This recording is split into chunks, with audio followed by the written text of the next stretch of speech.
Question number 11, নিচের কোন রাশিটির গড় নির্দেশ করে? অর্থাৎ নরমালি গড় নির্ণয় করার সূত্র কোনটা? আমরা যতগুলা রাশির গড়, আমাকে যখন গড় বের করতে বলবে তখন আমি কি করব? ওই রাশিগুলোর সমষ্টি বের করব, বাই হচ্ছে রাশির সংখ্যা। তো আমাদের সঠিক উত্তর কি হবে? রাশির সমষ্টি বাই রাশির সংখ্যা। অর্থাৎ এটা মূলত হচ্ছে সূত্রটাই কোশ্চেন করা হয়েছে। নিচের কোন রাশিটি গড় নির্দেশ করে? অর্থাৎ আমাকে যে রাশিগুলোর গড় বের করতে বলবে ওদের সমষ্টি বাই ওই রাশির টোটাল যে সংখ্যাটা আছে ওইটা। ওকে, কোশ্চেন নাম্বার 12, প্রথম 6টি 7 এর অযুগ্ম অযুগ্ম গুণকের গড় কত? আচ্ছা, এখন এখানে শব্দটা হচ্ছে অযুগ্ম, শব্দটার মানে কি? অযুগ্ম শব্দটার মানে হচ্ছে বিজোড়। আর এখানে গুণিতকের কথাটা উল্লেখ করছে, তাহলে গুণিতক মানে নরমালি আমরা জানি। তো আমরা যদি কোশ্চেন 12টা সলভ করতে যাই তাহলে প্রথমে লিখব 7 এর গুণিতক। 7 এর গুণিতক ইকুয়াল 7 একে 7, 7 দুগুণে 14, 3 সাতা 21, 4 সাতা 28, 5 সাতা 35, 6 সাতা 42, 7 সাতা 49, তারপরে 7 আটা 54, তারপর 7 নং 63, 7 দশে 70, তারপরে 7 11 77। মোটামুটি যেহেতু ওরা আমাকে কোশ্চেন কি করছিল যে প্রথম 6টি, এখন কোশ্চেন করতে পারেন আপনি তো 6টা করেন না, আপনি তো অনেকগুলা করছেন। আসলে ওরা তো আমাকে বলছিল প্রথম 6টি 7-এর অযুগ্ম গুণিতকের। গুণিতক মানে নাম্বার, মানে নামতা, হ্যাঁ। আর অযুগ্ম শব্দটার মানে হচ্ছে বিজোড়। তো এইখানে বিজোড় এটা, এটা, তারপরে 35, 49, 63 এবং 77, 1 2 3 4 5 6। ওকে, তো এদের যেহেতু গড় বের করতে বলছে তাহলে আমি ফাইনালি কথাটা কি বলতে পারি? অতএব অতএব প্রথম 6টি 7 এর 7 এর অযুগ্ম, অযুগ্ম শব্দের মানে হচ্ছে বিজোড়, অযুগ্ম গুণিতকের গড়। তাহলে গড়ের সূত্র হচ্ছে রাশিগুলার সমষ্টি। তাহলে 7 প্লাস 21, 28 প্লাসের 35 প্লাসের 49 প্লাসের 63 প্লাসের 77। এখানে উপাদান আছে একটা, দুইটা, তিনটা, চারটা, পাঁচটা, 6টা। তো আমরা এখানে ক্যালকুলেশন করলে সব মিলায় উত্তর পাবো হচ্ছে 252/6। আমরা 252 কে 6 দ্বারা ভাগ করলে হবে 42। কেমন? তাহলে আমার সঠিক উত্তর হচ্ছে গ নাম্বার। আচ্ছা, তাহলে অযুগ্ম শব্দের অর্থ হচ্ছে বিজোড়, এটা আপনাদের মাথায় রাখতে হবে। গুণিতক সম্পর্কে আপনাদের সবার আইডিয়া আছে, গুণিতক মানে হচ্ছে তার নামটা। 7 এর গুণিতক বলছে, 7 এর নামটা নিচ্ছি, এবং অযুগ্ম বলার কারণে আমি বিজোড় গুলাকে নিচ্ছি। কেমন? আচ্ছা, কোশ্চেন নাম্বার 13-এ কি বলা হয়েছে? 30 থেকে 50 পর্যন্ত মৌলিক সংখ্যাগুলোর গড় নির্ণয় করো। তাহলে আমাকে প্রথম যেটা করতে হবে 30 থেকে 50 পর্যন্ত মৌলিক সংখ্যাগুলো বের করতে হবে। আমরা কোশ্চেন নাম্বার 13 এর সলভ করতেছি। তাহলে আমরা কি লিখব? এখানে 30 থেকে 50 50 পর্যন্ত পর্যন্ত মৌলিক মৌলিক 30 থেকে 50 পর্যন্ত মৌলিক সংখ্যাগুলো যথাক্রমে। সো আপনাকে প্রথমে বের করতে হবে মৌলিক সংখ্যাগুলো কে কে আছে। 30 এর পরে 31, এটা একটা মৌলিক সংখ্যা। সো 31, 33 মৌলিক সংখ্যা না, তবে 37 মৌলিক সংখ্যা, 39 না, আবার 41, 43 ও মৌলিক সংখ্যা, 45 না, আবার 47। এই হচ্ছে মৌলিক সংখ্যাগুলো। এখন ওদের প্রশ্ন তো এটা 30 থেকে 50 পর্যন্ত মৌলিক সংখ্যাগুলোর গড়। সো অতএব 30 থেকে 50 পর্যন্ত মৌলিক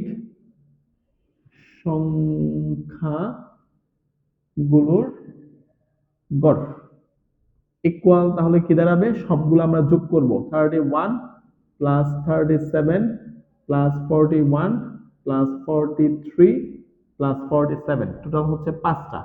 তাহলে আমরা যদি এখানে সব মিলাই যোগ টোগ করি 199 199 বাই আপনি 5 দিয়ে যদি ভাগ করেন তাহলে উত্তরটা হবে হচ্ছে 39.8 39.8। হ্যাঁ, ক্যালকুলেশন গুলো আপনারা একটু চেক করে দেখবেন এগুলো আসলে ঠিকঠাক আছে কিনা।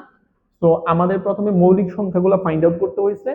আফটার দেন আমরা যেটা করছি, আমাদের গড় নির্ণয় করার সূত্র আমরা সবাই জানি। আমরা মূলত কি করব, সামেশনটা বের করব এবং যেই কয়টা সংখ্যা ছিল সেই কয়টা সংখ্যা দ্বারা ভাগ করব।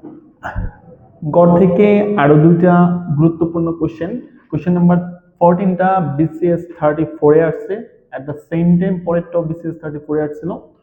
তো কোশ্চেনটা হচ্ছে তিনটা ক্রমিক সংখ্যার গুণফল। ক্রমিক সংখ্যা বলতে আমরা কি বুঝি, মানে পর পর তিনটা সংখ্যা, যেমন 8 9 10 তিনটা ক্রমিক সংখ্যা, অথবা আমি ব্যাপারটাকে 6 7 8 ওদেরকে ক্রমিক সংখ্যা বলতে পারি।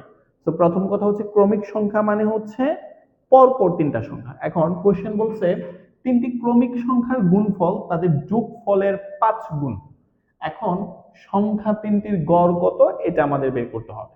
সো আমরা যদি অঙ্কটা করতে চাই, কোশ্চেন নাম্বার 14, প্রথমে ধরি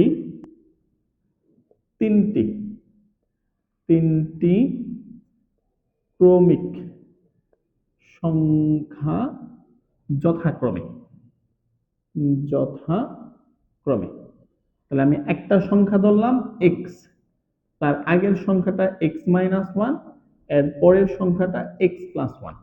আপনি এটাই ধরতে হবে, ব্যাপারটা এরকম না। আপনি যদি প্রথম সংখ্যাটা x, দ্বিতীয় সংখ্যাটা x প্লাস 1, তৃতীয় সংখ্যাটা x প্লাস 2 ধরেন, ভুল হবে না।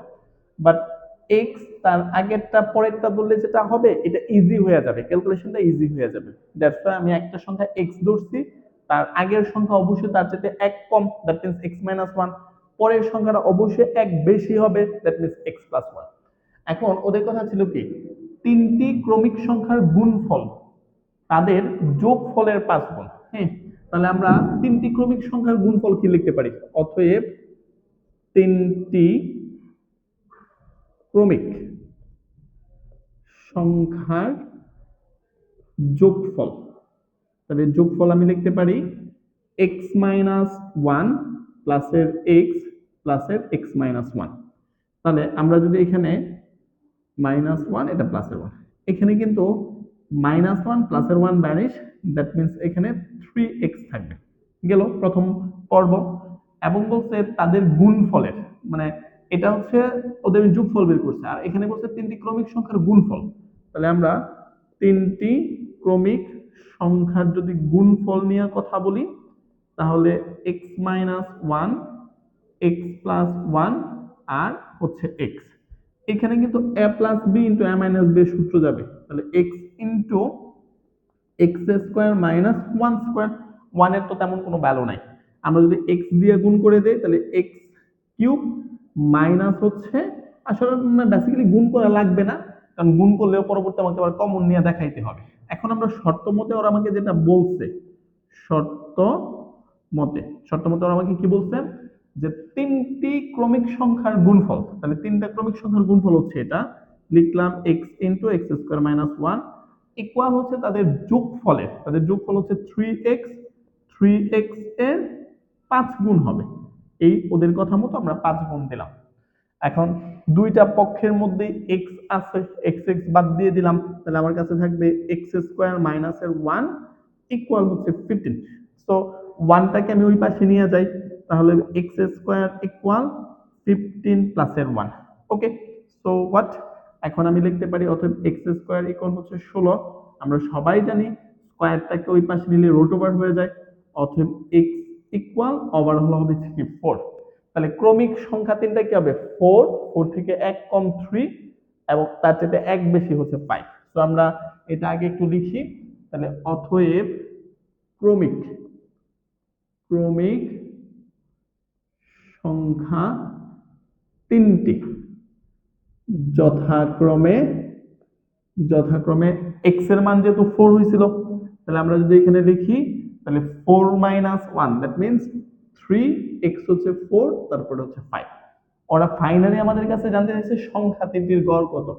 অতএব ক্রমিক সংখ্যা তিনটির গড়, গড় নির্ণয় করার সূত্র হচ্ছে তিনটা সংখ্যা আমরা প্রথমে যোগ করব, তারপরে 3 দিয়ে ভাগ করব। তাহলে 12/3, দ্যাট মিন্স ওভারঅল অ্যান্সার হলো কি 4।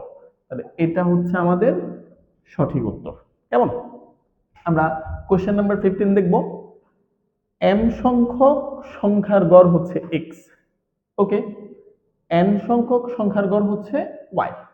এখন ওদের প্রশ্ন হচ্ছে তাহলে আমাকে যেটা করতে হবে, তাহলে y হলে সব সংখ্যার হলে সব সংখ্যার গড়টা কত। হ্যাঁ, আচ্ছা, এখন এটাকে যদি m চিন্তা না করে আমি বলতাম দুটি সংখ্যার গড় হচ্ছে 5, এক্সাম্পল দুটি সংখ্যার গড় হচ্ছে 5, তাহলে সংখ্যা দুইটার সমষ্টি কত হবে? অবশ্যই 5 গুণন 2, দ্যাট মিন্স 10 হবে।